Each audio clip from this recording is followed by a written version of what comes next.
So this is the family. This is Blair and Thomas.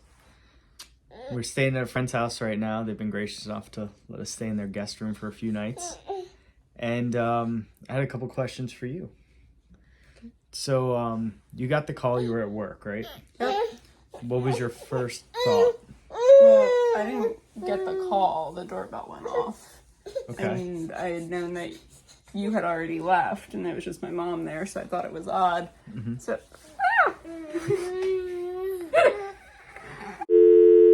Well, I guess you didn't get a I call. didn't get a call. What happened? So I had known that you had left, and the doorbell went off. So I was like, that's weird. Mom's home alone with the baby, and the doorbell's going off. Let me check it real quick. And since I was at work, I didn't have the sound on my phone. I turned on the video, saw her hand, like, open the door real quick, and then just smoke across the whole front yard. I'm like, what the hell's going on? So I turned up the volume, and I could hear the fire alarm going off. And so I shut that off real quick, and I tried calling her, and she's not answering. So that's when I called Christian, and he was already, like, on his way. On the way. So I got the call from my mother-in-law that something was going on. And so I called one of my best friends who was in the immediate vicinity. We knew he was off work and maybe a mile down the road. And so I said, hey, I don't know what's going on at my house. There might be a fire. Would you mind going down there and checking it out? I don't know what the story is, but please go do that. And so he did, and I was a half hour away, and I made it back. But I was racing. I'm sure you were going the speed limit. I mean, I could start, I don't know about you, but I could see the smoke from a good, I don't want to, what is it, like 10 miles in town? Yeah, so I could not. I saw it when I was about 2 miles down the road, and actually was behind a fire truck. So I had made it home pretty quick. Now I got home before you. Yeah. I knew that obviously that there was a fire, and once I saw the smoke, I knew kind of the extent of it. Yeah, it was black smoke from 10 miles away. Yeah. And the whole way I was just thinking, that's not my house. That's not my house. Like, it's Yeah. It's on the wrong side of the road. It's not my house. Well, I got up there. Well, actually, our lane is a one-way lane, and slammed the pickup into A gear to park it because it's a manual on the side of the road, and I ran up the rest of the driveway, which is uphill, and I was out of breath by the time I got there. My best friend met me one of my best friends met me at the top, and he tried to calm me down. I wasn't upset or anything. I was more just frantic trying to get there to figure out what's happening currently. I got there, and I was very familiar with the construction of the house. I started telling the guy who was closest, who had a radio, what happened, where they could be. That's the doodle bug. He's upset. Being bad. I gave them an idea of the construction of the house and possible areas where might be of concern, or anything that they might find, necessary. And then at that point, you really can't do anything, so you're just sitting there. It's an interesting feeling, but my first thought was, well, there it goes. I guess, we know how to do it better next time. Any remodeling or anything like that. And granted, this had nothing to do with that. I did cabinets in the kitchen. So from what the fire marshal says, it was the wood stove. And when I remember one of the EMS women that were there points behind me, and Christian goes, hey, and I turn around and I saw you coming up the road, and then I got to you. What were your first thoughts when you saw the house from our lane, where you could really get a good view of it? Like, this isn't happening. This isn't real. Like, when I walked up, I looked up and I saw like a flash of orange, but it wasn't the flames. It was actually one of the firefighters' helmets poking out of our roof.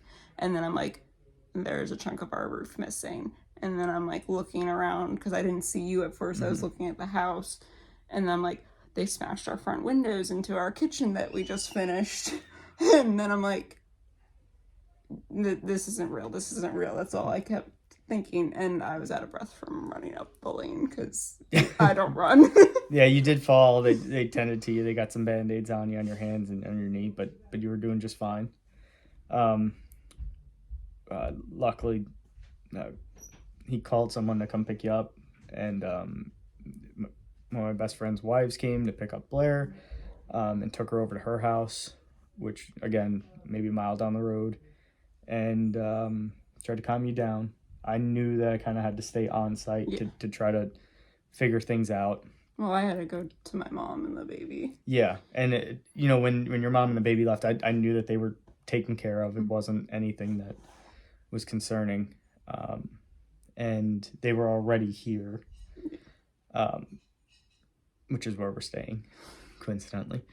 But after that, I mean, the firemen and women that were there and the EMS responders, I mean, they were all amazing.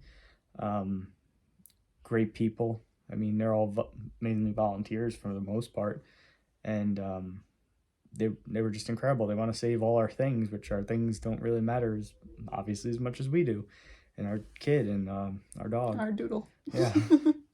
But it's definitely incredible to know that someone out there is willing to put their life on the line to save what they believe you care about the most, and your home, and what you have a piece of calm and quiet in the world, and that's your little space.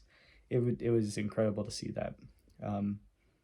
So after, I guess, I came back with everyone, we all came back at the same time, the fire trucks had all left. What were you thinking at that point? I don't really, like, the whole rest of the day was just a complete blur, and I don't think everything fully hit me until like hours later, like in the middle of the night. That night it was finally when it would like hit me, like, we worked on this house for the last 5 years. Yeah. Yeah. And then, like, all of that work and like all of our stuff, thank God it's stuff, but it's all gone.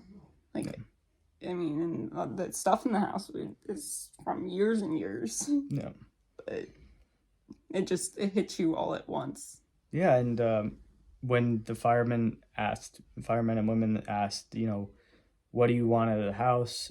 They were actually over in our bedroom at the time, and they gave us the wedding album, the wedding video. I asked for them to grab our vows, which were hanging above our bed. And then they also brought us inside after with the fire marshals, and they were looking around, so they said that you can go in there at this time, and I was able to get a few sentimental items to me, personal items, and anything of monetary value that was left over, which we didn't lose a ton of things to the fire. The amount of water that had to be put on in order to put out the fire, that did a lot of damage. And then we got the snowstorm and the freeze, and it's still freezing currently. It's going to be freezing for the next few days, so a lot of things are going bad, which it's not a big deal. We're aware of that. It's going to happen. It's not a big deal. It's just, it is what it is. Yeah, it is what it is. But, we could always replace things. We could always make more money and things like that. It's not as terrible as it may seem. So next steps, we're going to be staying on the property. Hopefully. Get a RV. Do some glamping in the front yard, and it's gonna be a good family experience. Yeah, we're gonna be tight, but it's gonna help us minimize all the crap we've accumulated over the years, right? All the clutter that no more clutter. Dream come true. So not really. No, not in this way. But yeah, but it's gonna be just another point in our life where we could say this happened, and yeah, we made it through it. Know how to do it once. You can, God forbid we ever had to, but can figure it out again. It's a new starting point, brand new starting point, which I am stoked that I get to go on with you, this little journey. And it's cool because Thomas, our child, doesn't know any better. He's only 7 months old, so the only one that really knows anything that's really, really bummed is the dog, the Doodle. He's very confused. Very confused. He's like, well, I just want to go home, man. Like, come on. But he's going to get through it. He's going to be fine. He'll be fine. His movements haven't been regular, but it's okay. They want to know these things. No, nobody wants to know these things.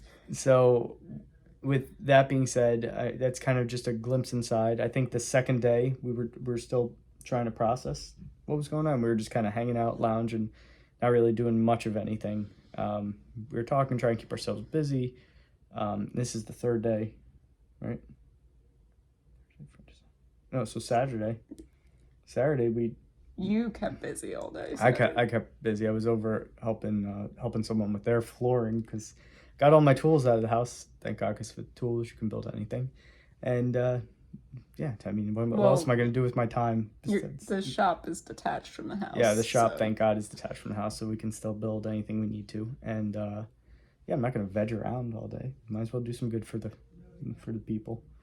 And yeah, then I think the best thing that we had happen was all our friends came by and family. I mean, seeing faces that we know and love. You have a support system, but in times like this, you really know your support system, and we wouldn't be as calm or processing the way we were if we didn't have them. No, I think that more than anything, I mean, we had close family and friends give us gift cards and a few things like that, which was amazing. We thank them so much. And granted, like I said in previous videos, we don't need anything. We want for nothing right now. We're not wealthy, but we have money in the bank for a rainy day. We have a ton of insurance on the house, and my family's happy and healthy. We do not need anything, and we're not asking for anything. Don't take this video the wrong way. We are just trying to provide you a little glimpse inside what was going through our heads, what's still going through our heads, what we're trying to process. And it's, we've come to terms with everything pretty quickly. But like I said, seeing people's faces that you know and love brings so much normalcy back to your life. Even if it's just for a few minutes. Yeah, even just stop in and say hello. I will say that within maybe 2 hours of getting to our spot that we're in now, my kid had almost every single toy or every single thing that he needed back in his life that he had previously. We, all we knew was a set of clothes, get through the next day, and we had friends drop those off immediately. Yeah, we were golden, and then had a quick couple shopping sprees of a couple $100 of clothes and necessities. There's something to be said for stuff that's yours too. Yeah, well, just for comfort. I think we're at that age where we know what we like and we know where to get it and we know how much we need of it, and that's what we did. Went out and got it. I mean, Tractor Supply, I love their pants. I love their Blue Mountain khaki pants. They're awesome. Can't beat them. Can't beat them, like $9-10. Yeah. So they're great for working. Anyway, short little plug there. Not that we're getting paid anything for this, but yeah, it's not a big deal. We can survive on very little, I think, and that's where we're at. That's where we're at right now. Tomorrow's another day. Meeting with the insurance lady, who thinks she's going to repair our house. Yeah. Yeah. Just the roof. Just the roof. Just the roof, people. I don't know. You know what? I'm not going to say too much on it, but we'll see tomorrow.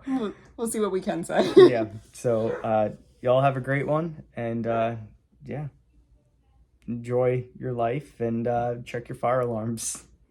Take it easy. At 3 a.m. At 3 a.m. Yeah, we did that the night before miraculously. I don't know why or how or what possessed us to, but we did check it at 3 a.m. when Thomas got up in the middle of the night. And yeah. And it was working. Thank God. It was working.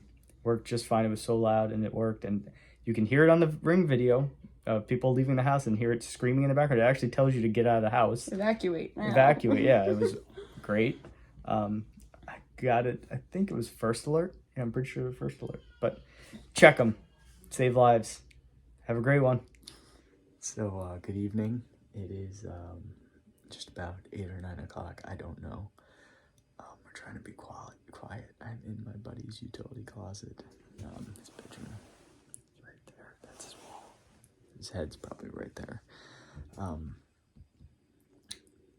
trying to be prepared as possible to meet with the insurance lady tomorrow on site of the damage for our house. I spoke with 2 family members who had their house burned down as well, and they kind of walked me through certain things.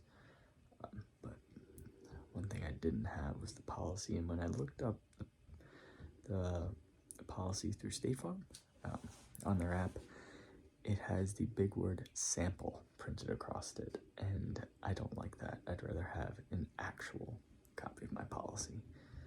So what I'm doing right now is taking my policy, and it was frozen, and heating it up and drying it off page by page.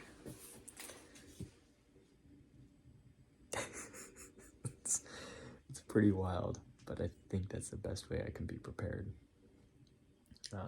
Yeah, and then I'm just gonna double read it and take notes. So it's one thing I wasn't expecting to do. I thought it would just be electronic and be good to go, but I don't know, maybe the sample copy is good enough, but from legal documents that I've seen in the past, it's normally not good enough. But it's alright. It's alright. Gonna get in a little bit later, a little bit cooler, but gonna be just fine tonight. Have a good night of sleep. Get up in the morning and deal with this. So I'll let you know how that goes.